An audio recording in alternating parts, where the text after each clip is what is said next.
There can be a bit involved with retirement planning, but what if I told you retirement didn't have to be an all-in type decision?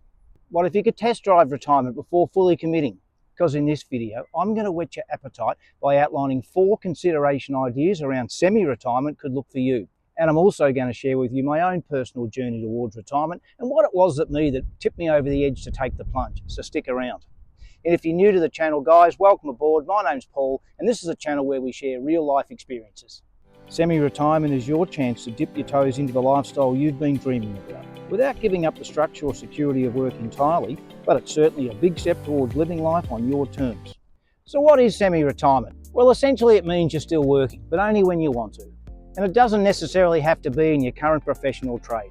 You might reduce your hours, change your careers, pick up a side hustle, maybe even try something completely different. It's the middle ground between full-time work and full-time leisure, and for many people, that's the sweet spot. It's flexible, empowering, and for many people, it's becoming the new retirement because it gives you the time and space to be flexible rather than go all in on day one, where you might not even have a proper plan in place, let alone be ready. So why are people choosing semi-retirement? Well, for a start, it keeps your brain active, staying engaged keeps your mind active as well, and your days purposeful. Now, I'm going to talk about finances in a minute, but semi-retirement ensures that you still have an income coming in the door. It also is a way to preserve and keep topping up your retirement fund as well. It keeps you connected, whether it's with colleagues or clients. Having a social network outside the home is really important, keeps you engaged. It's great for health management, less stress, more sleep, more flexibility. Enough said, really. It's also a great opportunity to pursue a passion, whether it's something you've always done, something you want to do more of, something you've just discovered, or who knows, something waiting to be discovered. And that's the beauty of it. So how do you actually semi-retire? Well, there's a few common paths which we'll run through, and of course you can mix and match these. The first one, of course, is starting off with part-time work. This is the easy and most common way, and something I've personally done and can highly recommend it as a starting point. Many people simply reduce their hours and just take a lighter version of what they've traditionally always done. You keep your skills, you maintain your contacts, but above all, you actually reduce your stress. Start off by trying it just a couple of days a week. You could go consulting or freelance work. You're still in your current profession, but you've got a lot of flexibility and set your own hours that way. So whether you're doing coaching or contract work, you're still valuable, you've got the flexibility, and you're in control. You can commit to a personal interest or pursuit. Mine's YouTube, and that's pretty much a full-time thing for me. But what's your thing?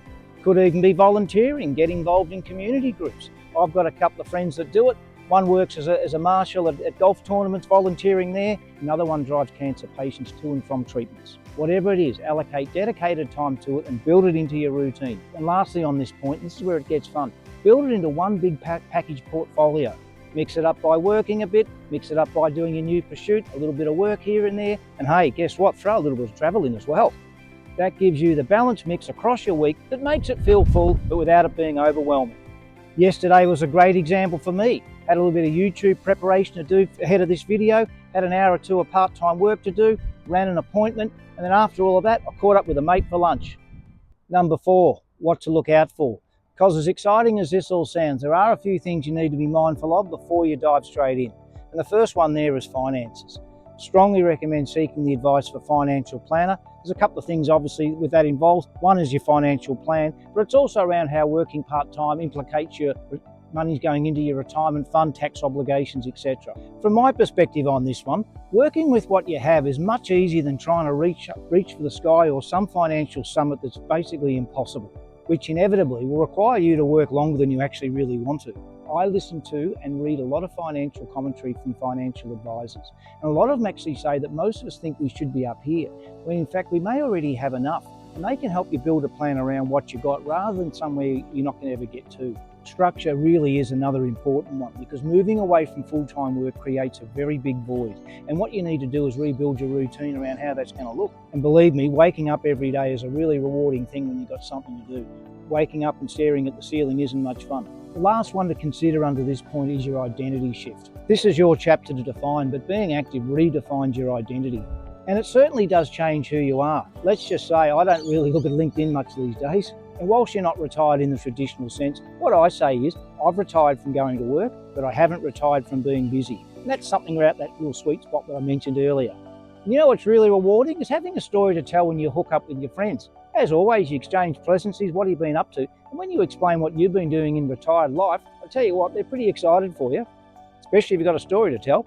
So lastly, number 5, my own personal journey. One thing I definitely did is had my financial ducks in a row. And it's something I started getting pretty serious about when I was in my mid-40s, started putting money into my retirement fund. And I'll tell you, this is a far more important plan to have than anything you might actually do in retirement. Getting financially ready, I strongly recommend doing that first. In terms of transitioning out of work, well, mine was really a staggered approach. I didn't map it out definitively, hence I'm doing what I'm doing now. But for me, it was a case, I did have an opportunity to do a bit of try before you buy. It was midway through 2023. I'd come to the end of a 6-year tenure, which I called time on, posted overseas. I was pretty tired and just wanted to have a break. I was lucky enough to have some long service leave up my sleeve, which enabled me to take 6 months off, which I thoroughly enjoyed. And that really whet my appetite for what retired life could be, and really then gave me the impetus to start to actually downscale what I was doing work-wise. And I went back to work the following year with the idea of working part-time. Well, that only lasted a couple of weeks. I was supposed to be working 3 or 4 days a week.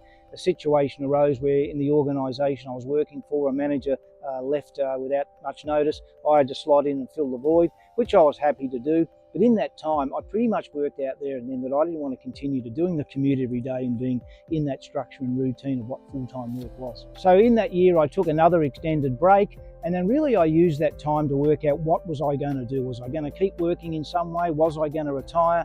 And then, as I've said in other videos, I really was looking for some purpose if I was going to do the retirement thing. And then YouTube found me, I found some purpose, and then, hey, here I am still doing a little bit of part-time work. Mostly I'm doing YouTube, but I've really got plenty to do every day I wake up. There's never a dull moment in my life, thankfully. And look, guys, there's no one size fits all. But if you're still got the luxury of being employed, you've got secure income there, you've obviously got your financial plan working, just take your time. You'll know when the time's right. I wish you luck on that one. So there you have it, guys. Maybe retirement doesn't have to be a hard stop after all. If you're not quite ready, semi-retirement might just be the perfect fit, because you know what? You don't have to have it all figured out today.